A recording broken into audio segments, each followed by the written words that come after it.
Bonjour les amis, c'est Monos et bienvenue sur une nouvelle vidéo de ma chaîne, une vidéo spéciale Super Nintendo. Alors pourquoi j'ai envie de faire une vidéo spéciale Nintendo? J'ai envie de faire une petite rétrospective de mon matériel, enfin de mon matériel Nintendo. Non, vous allez voir après pourquoi je fais cette vidéo. Restez jusqu'à la fin. N'oubliez pas de me mettre un commentaire, la petite cloche et puis tout. Bon bref, non allez, je vais être sérieux. Donc, si vous voyez cette vidéo, j'ai fini ma semaine de vendange. Donc, on va reprendre les vidéos. Ouais. Alors, pour ceux qui suivent ma chaîne, ils savent que j'ai ma machine, ou pas d'ailleurs, j'ai ma machine de mon enfance. Enfin, de mon enfance, on va dire que j'ai récupéré après pour 98, on va dire, à peu près 98-99. La Super Nintendo, ma Super Nintendo, euh, PAL, qui n'est pas modée, hein, je ne l'ai pas fait modder par FF6 Man, j'aurais pu, mais j'ai dit non, je la garde en PAL. Voilà, donc elle accepte que les PAL. J'ai eu ce jeu avec un FIFA 96, un Street Fighter 2, le premier du nom, puis je ne sais plus quoi, Blazing, un jeu d'avion. Bref, c'est en gros, c'est ma machine de cœur. Au niveau des jeux, je la préfère qu'à la Mega Drive. Alors que j'adore la Mega Drive, enfin j'adore programmer sur la Mega Drive. Elle est plus difficile à programmer. Le dev kit d'Alecmo est beaucoup plus difficile à prendre en main que celui de la Mega Drive, du HGDK. Mais ça reste une très belle console de Nintendo, peut-être la meilleure console de Nintendo d'après moi, même si je crois objectivement que la Switch s'impose très bien. Mais voilà, elle a pris cher dans, dans sa petite vie. J'adore cette console, j'ai joué à pas mal de titres assez fabuleux. Alors j'ai pas joué au Final Fantasy bien sûr, mais Mario Kart, c'était fort super sympathique. Alors je vais la mettre de côté, on va parler voilà, du Mario Kart. Hop, tiens, je me suis gouré dans une cartouche, voilà, le voilà. Le fameux Mario Kart que j'ai eu bien après avec la console, mais qui reste, je crois, avec Killer Instinct, deux jeux que j'ai pas poncé, mais que j'ai vraiment adoré. Surtout à plusieurs. Donc le fameux Mario Kart, il est vraiment très bon ce jeu. Je le préfère aux autres, c'est le seul vraiment que j'apprécie des Mario Kart, je sais pas pourquoi. Pourtant le fameux mode 7 est totalement dégueulasse, mais ce jeu-là, je l'adore.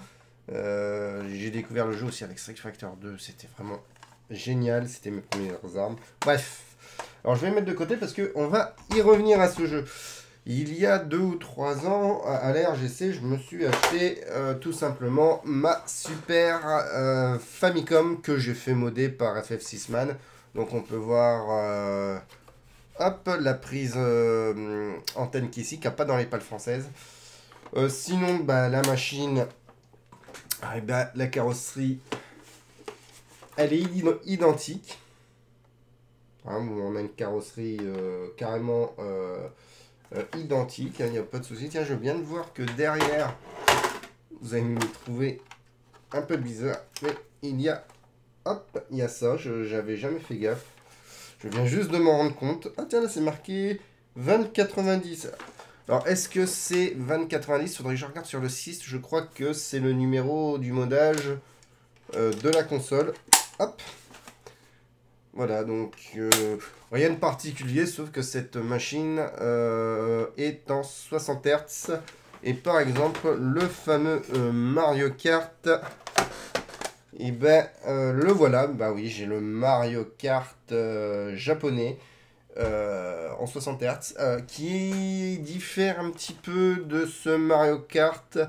La vitesse et tout, peut-être un petit peu le gameplay, je crois, mais bon, voilà, il y a des différences entre la version PAL et la version NTSC Jap. En tout cas, Bon, j'ai pas les boîtes, peut-être qu'un jour, ça sera peut-être les seuls jeux que j'essaierai d'avoir en boîte. Ou je me ferai les boîtes, peut-être j'ai tout ce qu'il faut pour les boîtes. Ensuite, dans ma jeunesse, j'ai envie de vous montrer deux jeux. Alors, j'y ai pas joué malheureusement, mais je me souviens d'avoir eu ces deux jeux. J'ai un Secret of Mana US et j'ai un Populous US.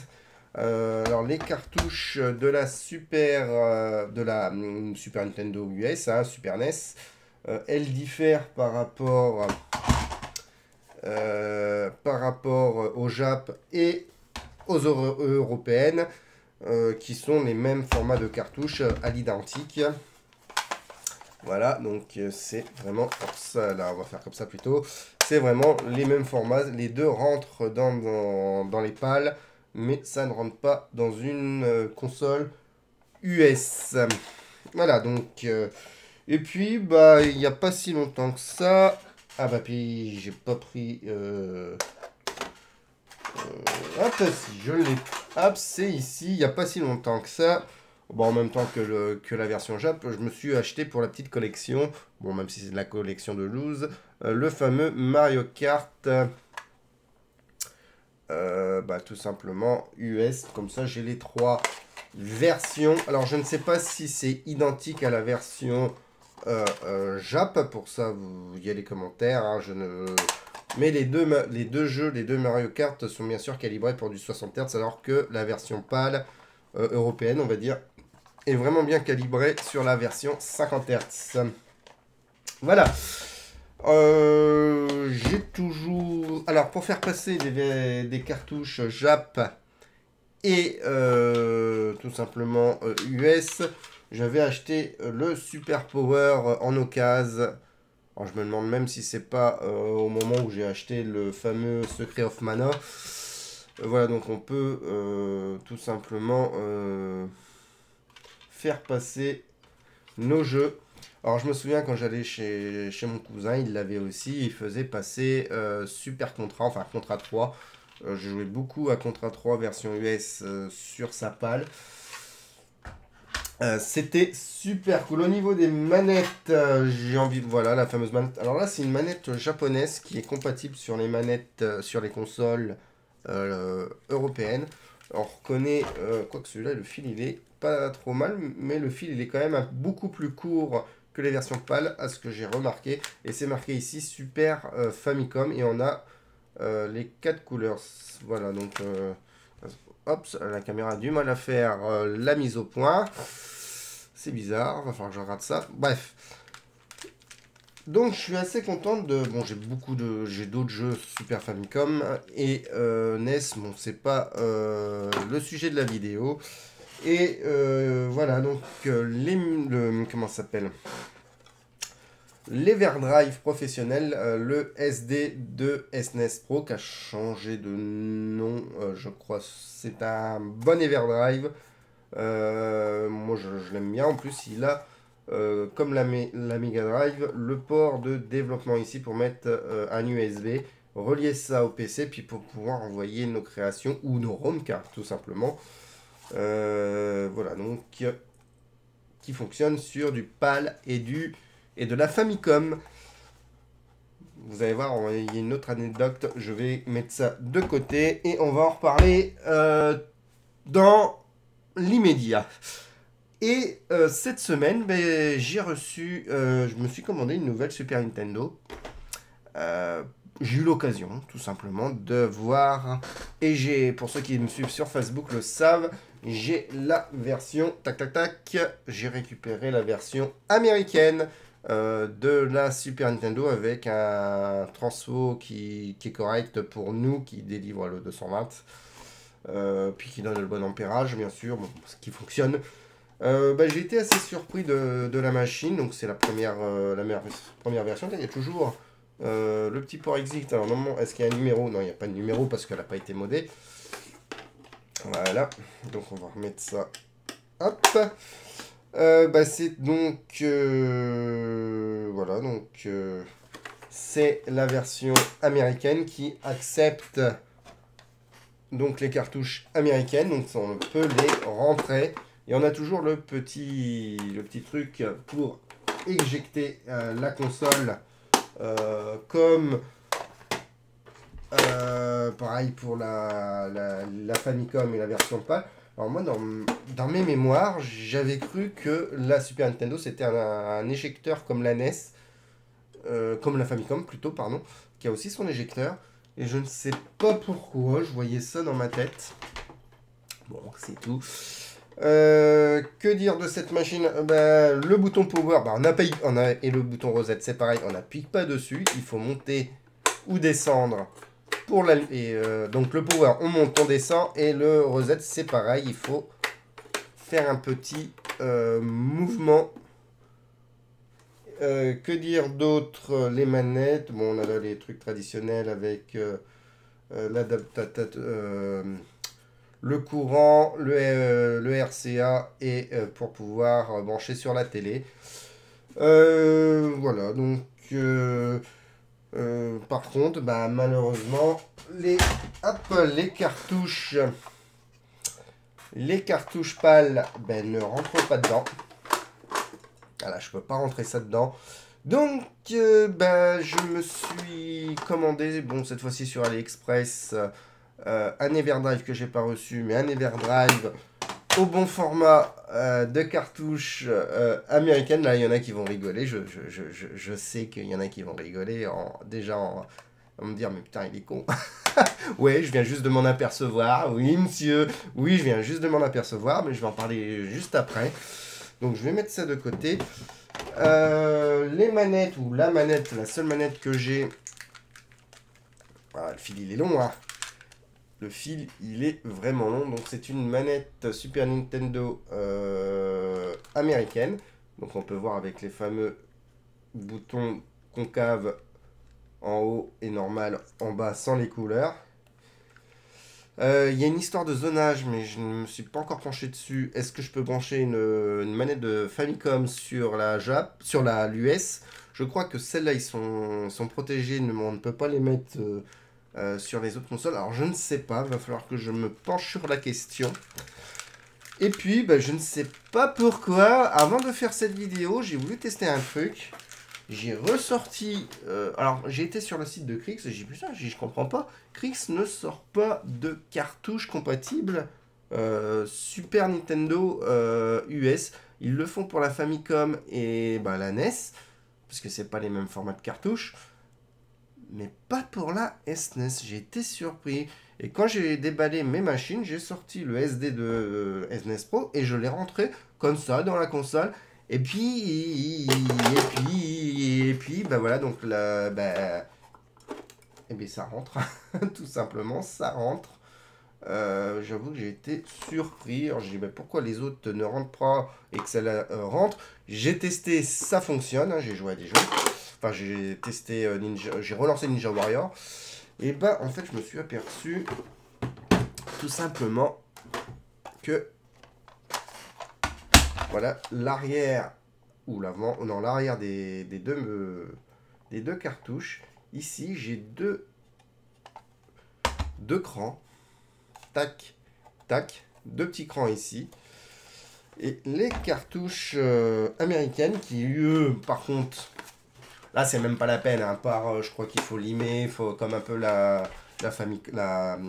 Genesis Jap. Mais ça rentre pas. Mais par contre, pareil, il y a les fameux double cran ici. Donc, je me suis aperçu que finalement, je n'avais pas besoin d'acheter un nouvel Everdrive, que celui-là, il était compatible aussi sur l'américaine, grâce aux deux crans ici.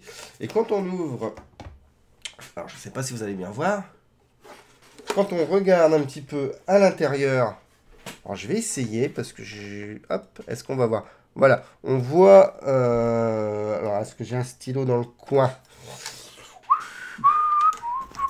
Alors, j'ai aussi Super Mario. Hop, on va essayer de... Alors, je pense que vous l'avez vu. Voilà. Ici, il faut que je rentre. Ici, là, j'ai un détrompeur. Il est là. Ici, j'ai un petit détrompeur. Alors, hop, voilà, en haut là, sur la carrosserie, et qui permet donc de passer dans les cartouches. Normalement, donc, en limant ces deux détrompeurs, on peut très certainement rendre compatible, c'est sûr, même si on retire ces deux détrompeurs, on peut très certainement mettre toutes les cartouches à l'intérieur, en espérant que c'est pas le même, en espérant que c'est le même, pardon, les mêmes câblages dans les cartouches. Ça, je n'en sais rien. Donc voilà. Donc, j'ai racheté un Everdrive. Bon, il n'a pas coûté cher, mais j'ai racheté un Everdrive un peu pour rien. J'aurais ouvert ma mallette Super NES, j'aurais vu ça bien avant. Donc, je suis bien content d'avoir récupéré une Super Nintendo américaine, ou peut-être canadienne. Je ne sais pas s'il y a une différence entre les deux versions. On va les regarder. Alors, il y a un truc assez rigolo. Ah oui, d'accord. Pourquoi c'est écrit en français? Je comprenais pas. Bah oui, c'est bien SNES USA Cannes. Alors, vous n'allez pas le voir, mais oui, il y a un peu de français. C'était assez rigolo. J'ai dit, merde, pourquoi c'est en français?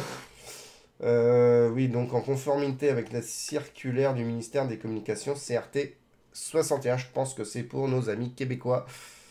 Voilà, donc voilà, j'ai rien d'autre à dire. Je pense que j'en ai fini.